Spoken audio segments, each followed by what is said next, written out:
I'm Joel Vosek, owner and operator of Missouri River Lodge and Missouri Valley Guide Service in South Central South Dakota.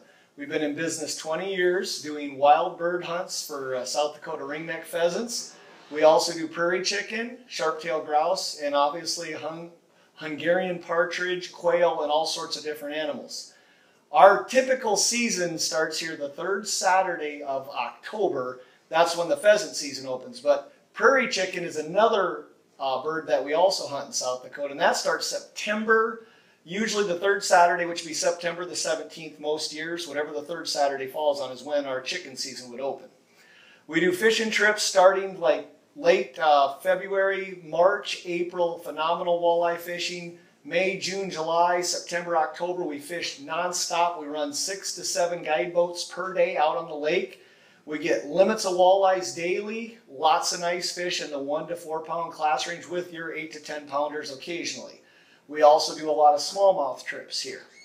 That primarily April, May, June kind of fishing trip where you're just casting all day long, catching 100 to 200 fish a day on a really good day. Average day 70 to 80.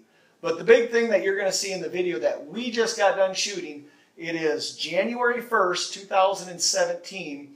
We just hunted 3 or 4 CRP patches in the last couple hours here and killed 55 plus roosters. We've probably seen a conservative 1,000 to 1,500 birds in the air in less than, I don't know, an hour or two. Many pheasants in South Dakota. I have 20-some thousand acres of land leased at my disposal. At any given day, we can hunt all over the state. But I hope you enjoyed the video that we shot. You can check out my website at walleyetamer.com or roostertamer.com,